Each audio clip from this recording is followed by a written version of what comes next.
제가 전에 섬기던 교회에 아주 존경받는 권사님이 한 분 계셨어요. 이분은 늘 새벽 제단을 쌓으시는데 제일 먼저 예배당에 나와서 예배당에 불을 켜고 이 강대상에다가 이제 마실 물을 떠다놓는 것이 이분의 하루의 제일 첫 번째 일과였고요. 교회에 청소할 일도 뭐 이것저것 만져야 될 것까지 다 굳은 일도 마다하지 않고 섬기는 아주 열심히 있는 분이셨고, 또 이분의 가정도 꽤 잘 사셨어요. 강남에서 성형외과는 잘 사는 사이도 두었고, 본인도 임대료를 받아서 생활할 정도로 경제적으로도 넉넉하셨어요. 그래서 이 권사님은 교회 여자 집사님들에게 가장 그렇게 존경하고 또 좋아하는, 그런 부러워하는 롤모델 같은 분이었는데, 이제 이 교회에서 제가 오래 섬기다 보니까 이 권사님하고 이제 교제할 일이 생기잖아요. 근데 이분에게도 말 못할 아픔이 있었습니다. 이분에게 딸이 둘이 있는데, 이제 의사와 결혼한 딸 말고 또 다른 딸이 이제 결혼에 한번 실패한 데다가 낭비벽까지 있어요. 계속해서 정신 못 차리고 명품만 구입하고 해외여행 다니면서 돈만 쓰는 겁니다. 이 집이 경제적인 여유가 있다 하지만 재벌은 아니잖아요. 그리고 다 키워놨으면 자기 앞가림은 해야 되잖아요. 그런데 철없이 돈만 쓰며 살아가는 그 딸 때문에 이 권사님은 남들에게 말도 못하고 속으로 남모를 가슴앓이를 하고 있었습니다.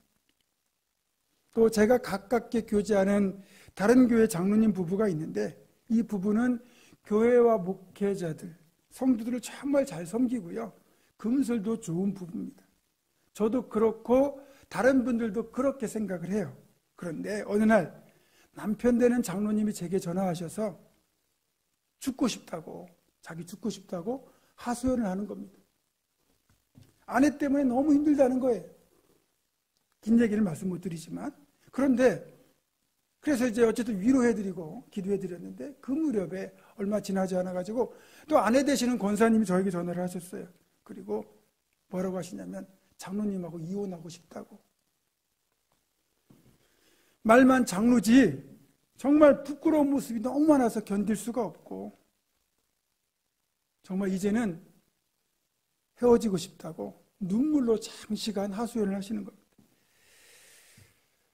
이런 일이 저에게 이제 몇 번 있었어요. 그때마다 이제 다독이고 달래고 기도해서 그렇게 이제 위기를 넘겼고, 본인들도 노력해서 지금은 잘 지내십니다. 누구에게나 좋아 보이던, 금술 좋아 보이던 그 모습은 사실 쇼윈도 부부처럼 겉으로만 좋아 보였을 뿐 속으로는 골물대로 골마 있었고, 그 부부는 각각 자신들 입장에서 서로에 대한 불만이 그게 누적돼 가지고 그것 때문에 헤어질까 말까, 살까 죽을까를 고민하고 그렇게 있었습니다. 제가 이렇게 앞에서 말씀드린 그 권사님이나 이 장로님 부부만 그런 게 아니에요. 목회를 하면서 새삼 깨닫게 되는 건 기도 제목이 없는 집은 하나도 없다는 거예요. 밖에서 볼 때는 전혀 근심 걱정이 없어 보이지만 그 집도 깊이 들어가 보면 말 못할 아픔이 있다는 거죠. 어떤 집은 물질도 넉넉하고 자식들도 잘 풀려서 정말 부러울 게 없어 보여도 정작 건강에 문제가 있는 경우가 있고, 어떤 집은 자식 중에 하나가 그렇게 속을 썩이는 경우도 있고요.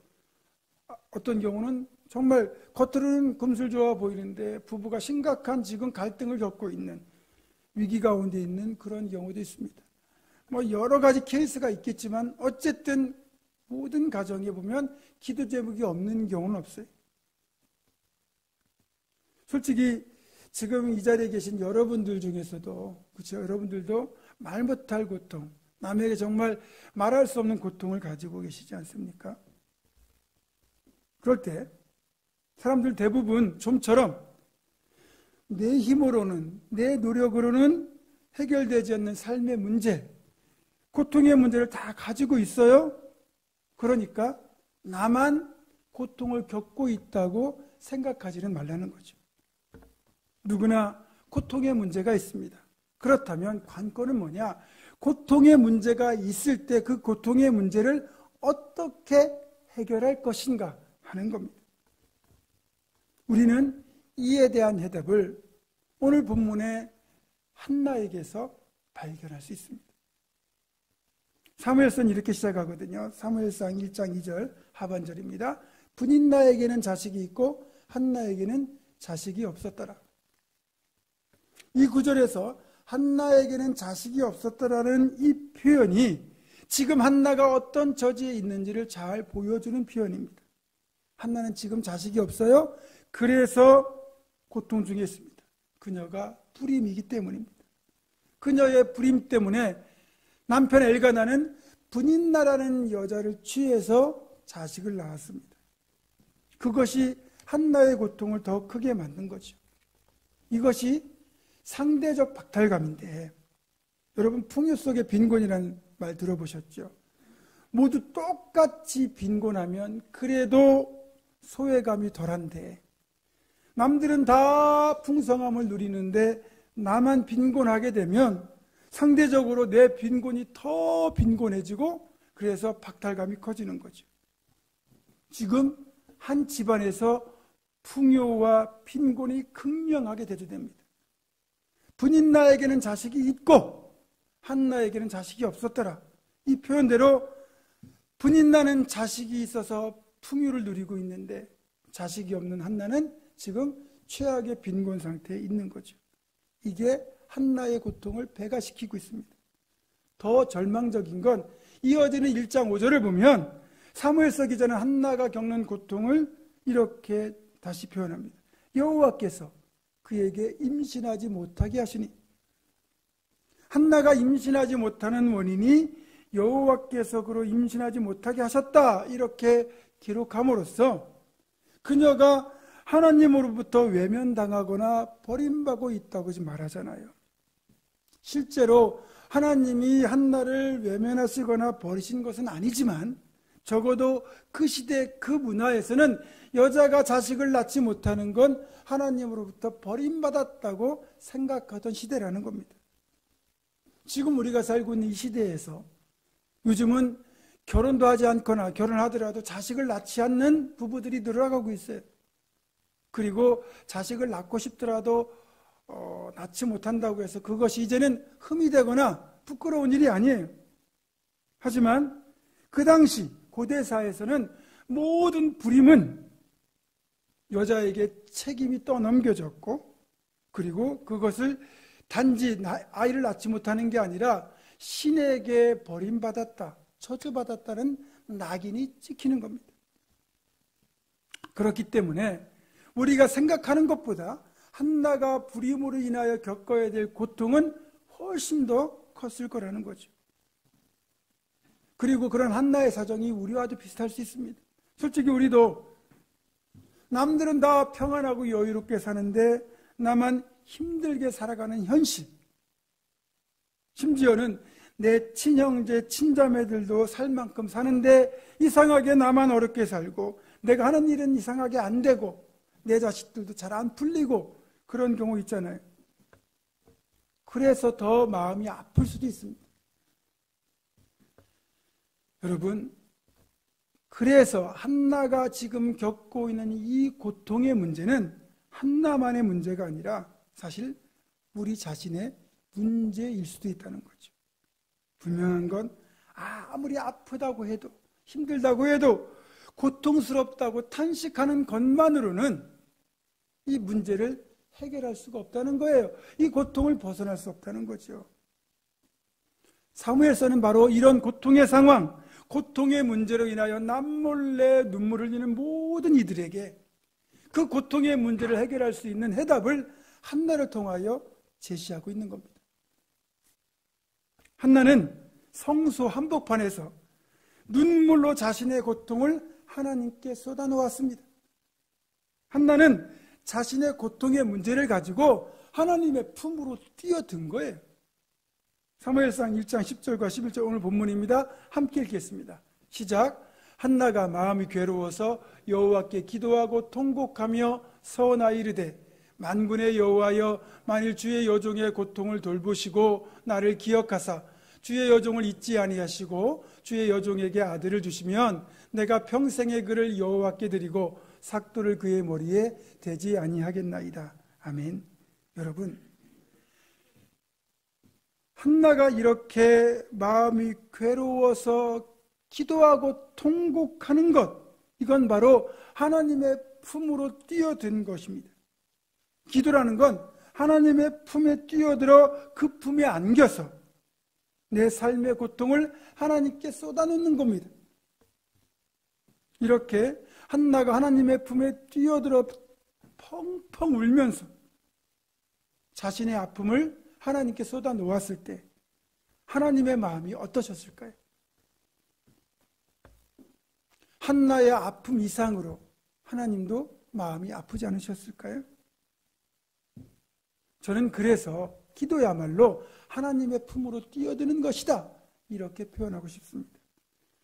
우리가 기도라는 형태로 하나님의 품에 뛰어들어 눈물 흘릴 때 그때 비로소 놀라운 역사가 일어납니다. 하나님의 품은 그 어떤 품보다 따스하고 넓고 이 품 안에서는 위로와 치유와 회복의 역사가 일어나서 고통의 문제가 해결됩니다. 보세요. 한나가 하나님의 품에 뛰어들었을 때 어떤 일이 일어납니까? 19절과 20절입니다. 그들이 아침에 일찍 일어나 여호와 앞에 경배하고 돌아가 라마의 자기 집에 이르니라. 엘가나가 그의 아내 한나와 동침하며 여호와께서 그를 생각하신지라. 한나가 임신하고 때가 이름에 아들을 낳아 사무엘이라 이름하였으니 이는 내가 여호와께 그를 구하였다 함이더라. 아멘.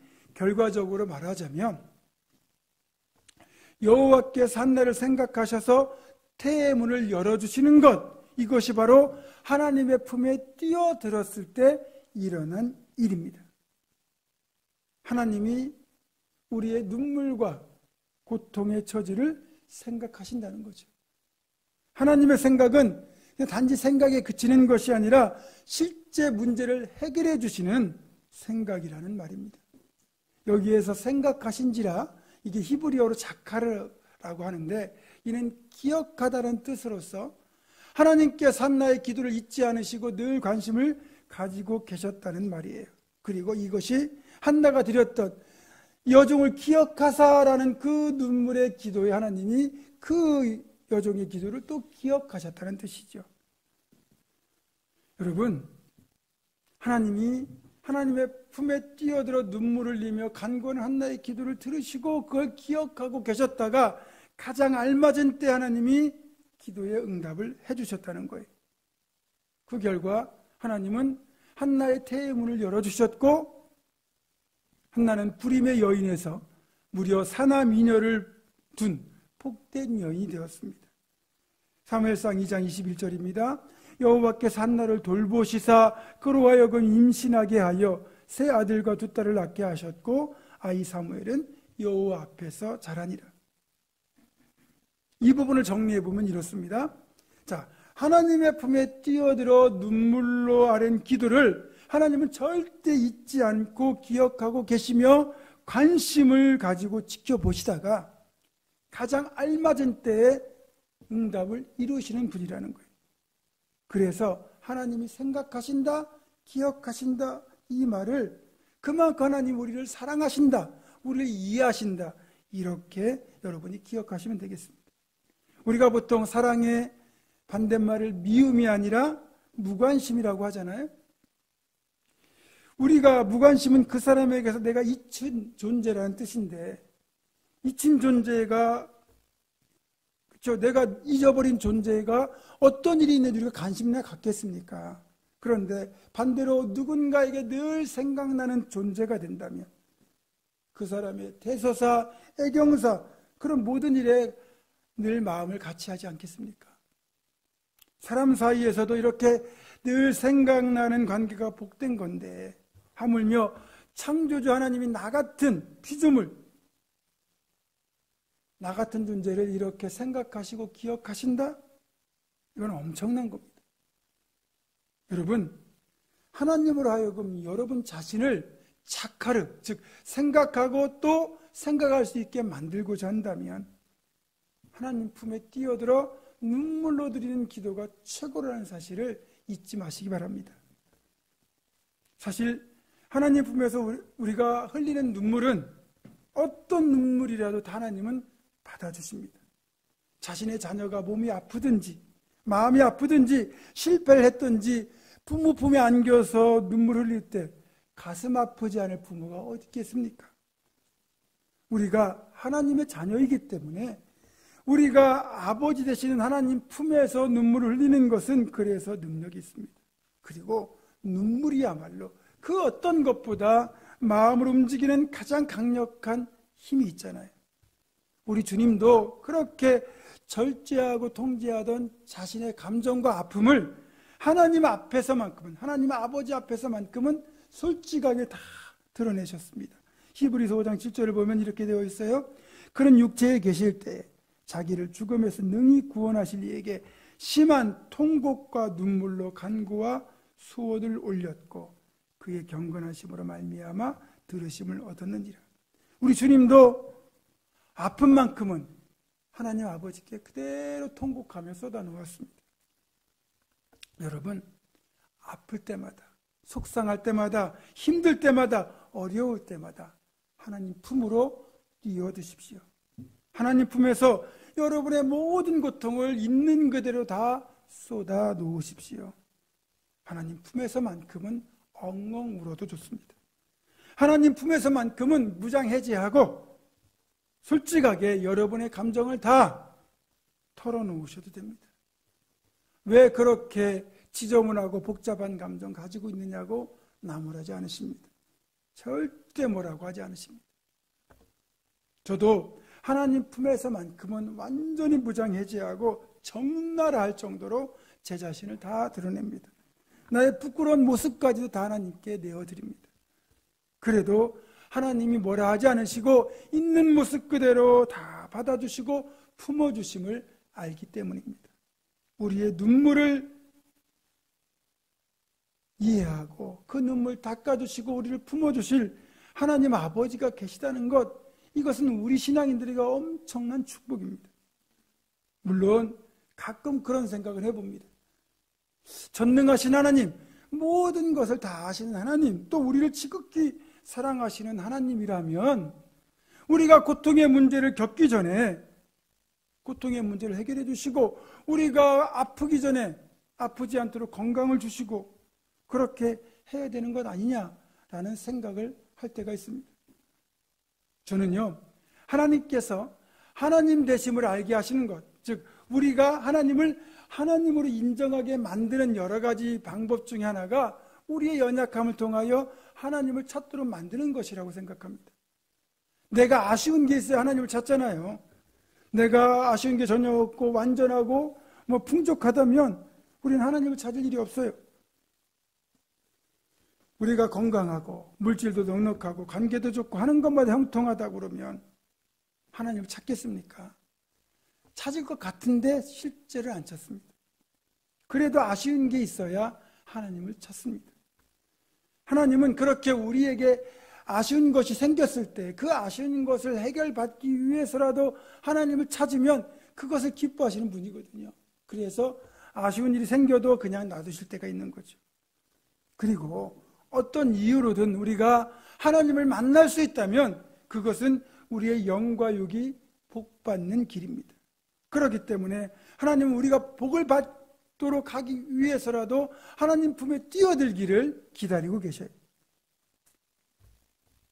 그래서 우리가 하나님 품에 뛰어들도록 우리의 고통의 상황을 먼저 제거하지 않으시고 그 고통의 상황을 하나님께 가지고 하나님 품으로 뛰어들도록 기다리고 계시는 거예요. 그러니까 하나님이 기다리고 계시면 뛰어들어야지 그냥 머물러 있는 건 결코 문제 해결에 도움이 되지 않습니다. 손자, 손녀가 찾아올 때마다 용돈 주시는 분들 계시죠?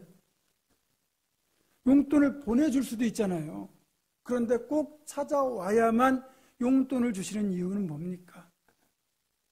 그렇게라도 내 손자, 손녀 한 번 더 보고 싶은 마음 때문에 그런 거잖아요.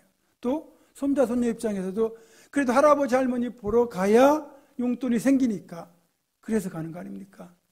명절 때 우리 어린 아이들이 시골에 계신 부모님, 또 할머니, 할아버지 찾아갈 때 그 먼 거리를 그래도 기다리고 달려가는 이유가 뭐예요? 거기 가면 용돈 많이 받거든요. 세뱃돈 많이 받거든요. 그렇게 해서라도 손자, 손녀를 보고 싶어 하는 것이 할아버지, 할머니의 마음이잖아요. 하나님도 똑같습니다. 우리가 왜 기도를 해야 문제를 해결해 주시는 겁니까? 그렇게라도 하나님을 찾아 나오기를 하나님은 원하시기 때문에. 어떤 목사님은 이런 고백을 하셨어요. 저는 문제가 생겼을 때만 기도했습니다. 그런데 돌아보니 평생 문제가 끊이지 않았고 그래서 평생 기도하며 살았습니다. 평생 문제가 있어 기도해야만 했던 것이 평생 하나님을 만날 수 있는 축복이었다고 목사님은 고백하시는 거예요. 여러분, 그래서 기도 제목이 있는 것이 여러분 오히려 복이라는 것 잊지 마십시오. 하나님 품으로 뛰어드는 걸 절대로 망설이지 마십시오. 여러분이 하나님 품으로 뛰어들기만 하면 하나님 두 팔 벌려 여러분을 안아주실 겁니다. 그리고 제가 늘 말씀드리는 것처럼 기도는 내 문제를 하나님 문제로 만드는 것이다. 이것을 여러분 잊지 마시기 바랍니다. 불임의 고통 때문에 한나가 하나님 품에 뛰어들어 눈물로 고통을 쏟아놓는 순간 이 불임의 고통은 더 이상 한나의 문제가 아니라 하나님의 문제로 바뀌었습니다. 보통 우리가 문제가 생기면 어떡합니까? 아픔이 생기거나 문제가 생기면 먼저 내 사정과 아픔을 알아주고 해결책을 찾아줄 사람을 먼저 찾습니다. 물론 속으로 혼자 끙끙 앓는 것보다는 훨씬 더 나은 거지만 이것은 문제 해결에 그리 도움이 되지 않습니다. 사람은 모두 연약하고 부족하고 어리석은 존재인데 그런 사람이 도움이 된다면 얼마나 도움이 되겠습니까? 반면에 우리 하나님 어떤 분이십니까? 전능하시고 모든 것을 하시고 모든 것을 하실 수 있는 분이에요. 따라서 하나님 우리의 모든 문제를 해결하시고 고통을 해결하실 수 있는 유일한 분이에요. 그렇다면 문제가 생기면 하나님부터 찾아야지. 하나님부터 찾고 기도부터 해야지 왜 사람을 먼저 찾습니까? 하나님께 먼저 털어놓지 않고 왜 사람에게 푸념을 합니까? 그건 시간 낭비, 에너지 낭비일 뿐입니다. 기도한 뒤에 기도를 하나님께 기도로 이 문제를 아뢰고 난 뒤에 하나님께서 예비하신 손길로 준비된 그 사람을 만나는 건 괜찮지만 처음부터 사람을 의지하는 것과 하나님이 사람을 만나게 해주셔서 만나는 것은 차원이 다른 거죠.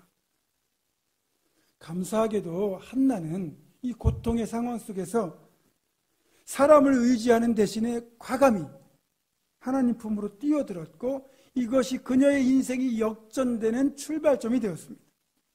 만약에 한나가 이 고통의 문제를 가지고 하나님 품에 뛰어드는 대신에 사람을 의지하려고 했다면 어쩌면 한나는 영영 아픔을 가진 한많은 여인으로 삶을 끝내고 말았을 겁니다. 말씀을 정리합니다. 하나님의 품은 우리에게는 가장 안전한 피난처, 따스한 안식처입니다. 그래서 하나님 품에 뛰어들기만 하면 눈물이 씻기고 아픔은 사라지고 그 어떤 고통도 다 해결됩니다. 12회를 혈루증으로 앓던 여인 기억하시죠? 그녀가 예수님의 옷자락을 잡은 건 사실은 하나님 품으로 뛰어든 겁니다. 그 순간 어떻게 되었습니까? 그녀를 지긋지긋하게 괴롭히던 혈루증이 고침받았습니다. 딸이 흉악한 귀신 들려서 고통 중에 있던 수르보니게 여인, 그 딸을 바라볼 때마다 가슴이 찢어지죠. 그런데 그녀가 그 딸의 문제를 가지고 주님을 찾아왔을 때, 즉 주님의 품에 뛰어들었을 때 딸의 귀신이 떠나가고 그 가정에 평화가 찾아왔습니다. 누구라도, 그 어느 누구라도 삶의 고통의 문제로 주님 품에 뛰어들었을 때 그 모든 이들에게 위로와 치유와 구원이 임하고 끝내는 고통의 문제가 다 해결되었습니다. 물론 하나님의 품에 뛰어들 때는 아플 때만 뛰어드는 게 아니에요. 기쁜 일이 있을 때도 뛰어드시고 감사한 일이 있을 때도 뛰어드시고 무엇보다 수시로 뛰어들어야 합니다. 하나님의 품에 뛰어드는 순간 아픔은 치유되고 기쁨은 더 커지고 감사는 더욱 풍성해집니다. 이런 놀라운 해결과 치유와 축복의 역사가 하나님의 품에 있는데 왜 여러분 하나님 품에 뛰어들지 않습니까? 여러분이 힘들수록 하나님의 품으로 더 뛰어들어 가십시오. 저는 분명히 말할 수 있습니다. 여러분이 하나님의 품에 뛰어들면 그 순간 이미 치유와 회복은 시작됩니다. 사랑하는 성도 여러분, 하나님의 품에 뛰어들어 눈물의 기도로 끝내는 저주받은 삶을 가장 복된 삶으로 역전시킨 한나처럼 우리 역시 하나님의 품에 뛰어들어 고통의 문제를 해결받고 정말 복된 삶으로 변화되는 그런 역전을 누릴 수 있기를 주님의 이름으로 축원합니다. 기도하겠습니다. 불임의 저주로 인한 삶의 고통을 그대로 가지고 하나님 품에 뛰어들어 끝내는 사나이녀를 둔 가장 복된 여인으로 인생 역전을 이룬 한나처럼 우리 성도들 모두가 삶의 문제를 그대로 가지고 하나님 품에 뛰어들어 하나님이 주시는 해결과 치유와 회복의 복된 주인공들이 다 되게 하여 주시옵소서. 우리 주 예수 그리스도의 이름으로 기도드립니다. 아멘.